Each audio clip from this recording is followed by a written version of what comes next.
Hi நண்பர்களே, நலம் 360 சேனலுக்கு உங்கள் அன்போடு வரவேற்கிறேன். இன்றைக்கி நம்ம வீடியோவில் எதை பற்றி பேச போகிறோன்னா, நம்மளோட தினசரி சமையலில் அடிக்கடி வரும் ஒரு காய்கறி பற்றி தான் பேச போகிறோம்.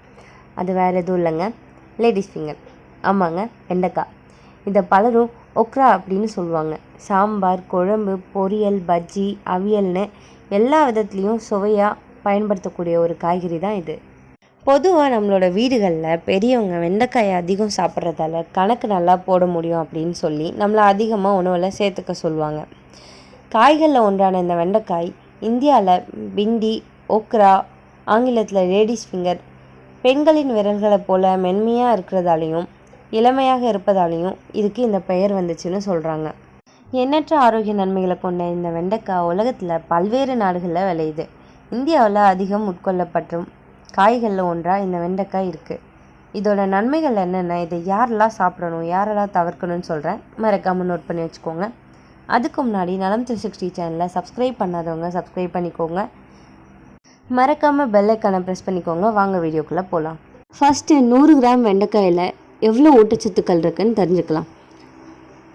7.03 கிராம் கார்போஹைட்ரேட்டுகள், 2 கிராம் புரதம், 0.1 கிராம் கொழுப்பு, 9% நார்ச்சத்துக்கள். இதில் folate, niacin, vitamin C, vitamin E, vitamin K ஆகியவையும் இருக்கா. மேலும் இதில் கால்சியம், காப்பர், இரும்பு, மெக்னீஷியம், மாங்கனீஸ் மற்றும் பாஸ்பரஸ் சத்துக்களும் நிறைஞ்சிருக்கு. இந்த வெண்டைக்காயில் கொழுப்பு சுத்தமாக கிடையாது. இதில் பெக்டின் என்ற உட்பொருள் இருக்குது. இது உடலில் உள்ள கெட்ட கொழுப்பை குறைக்கும் தன்மை கொண்டது. இந்த கெட்ட கொழுப்பு இதய நோயை ஏற்படுத்துது. எனவே நீங்கள் அதிக வெண்டைக்காயை உணவில் சேர்த்துக்கொள்றதால உங்களுக்கு இதய நோய் ஏற்படாமல் காக்கப்படுறீங்க. நீரிழிவு நோயாளிகளுக்கு இந்த வெண்டைக்காய் ஒரு சிறந்த தேர்வாக உள்ளது. இதில் நார்ச்சத்துக்கள் அதிகம் இருக்குது. இதில் சர்க்கரையை மெதுவாக ரத்தத்தில் கலக்க செய்து, இதனால் செரிமானம் குறைவாக நடக்குது. எனவே ரத்தத்தில் சர்க்கரை அளவு திடீர்னு உயர்றதுலேருந்து இது நீரிழிவு நோயாளிகளுக்கு சிறந்த பலனை தருது.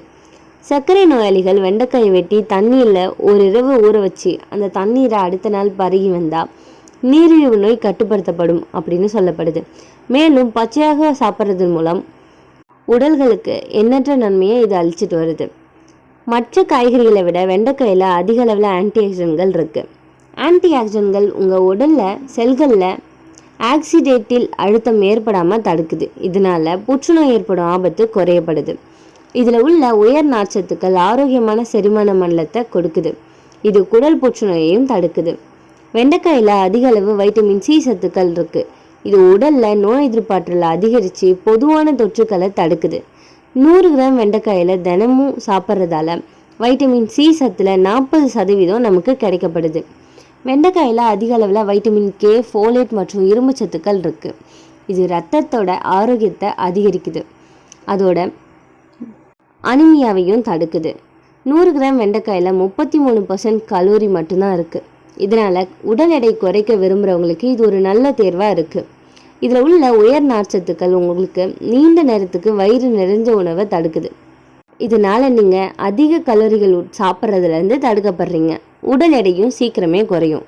வெண்டைக்காயில் அதிக அளவில் கரையக்கூடிய நார்ச்சத்துக்கள் இருக்குது. இது உங்கள் செரிமான மண்டலம் முழுவதையும் சுத்தம் செய்யக்கூடிய தன்மை கொண்டது. குறிப்பாக குடலை சுத்தம் செய்யக்கூடியது. இதனால் குடல் ஆரோக்கியம் காக்கப்படுது. மேலும் குடல் புற்றுநோய் ஏற்படாமல் தடுக்கப்படுது. ஃபோலேட் அல்லது ஃபோலிக் அமிலம் அப்படின்றது கரு வளர்ச்சிக்கு ரொம்பவே முக்கியமானது. வெண்டைக்காயில் அதிக அளவு ஃபோலேட்கள் இருக்குது. இதனால் இது குழந்தையோட நரம்பு மண்டல வளர்ச்சிக்கு சீரான முறையாகவும் நடப்பதை உறுதி செய்யுது. இந்த வெண்டைக்காயில் இருக்கிற பிசுபிசுப்பு ரத்தத்தில் உள்ள சர்க்கரை அளவை கட்டுப்படுத்த உதவுது. இன்சுலின் செயலை ஆதரிக்குது. இதில் உள்ள நார்ச்சத்து மலச்சிக்கலை தவிர்க்குது. குடலில் நல்ல பாக்டீரியா வளர இது உதவியாக இருக்குது. கொழுப்பு அளவை குறைச்சி இதய நோய் வராமல் இது பாதுகாக்குது. இதில் கால்சியம், மக்னீஷியம், வைட்டமின் கே நிறைஞ்சிருக்கு. அதனால் மூட்டு வலி, எலும்பு பலவீனம் வராமல் தடுக்குது. தோல் பளபளப்பாக இருக்க, முடி அடர்த்தியாக இருக்க வெண்டைக்காயில் பிசுபிசுப்பை பயன்படுத்துவாங்க. ஹேர் பேக், ஸ்கின் பேக் மாதிரி சிலர் வீட்டிலேயே செய்வாங்க. கர்ப்பிணி பெண்களுக்கு ஃபோலிக் ஆசிட் அதிகமாக தேவைப்படுது. இதில் ஃபோலிக் ஆசிட் அதிகம் இருக்கிறதால குழந்தையோட மூளை வளர்ச்சிக்கு இது உதவியாக இருக்குது. குறைவான கலோரி, அதிக நார்ச்சத்து. இதை சாப்பிட்டா வயிறு நிறைஞ்ச ஃபீலிங் வரும். அதனால் உடல் எடை குறையும். வைட்டமின் ஏ அதிகமாக இருக்கிறதால கண்களுக்கு ரொம்பவே நல்லது.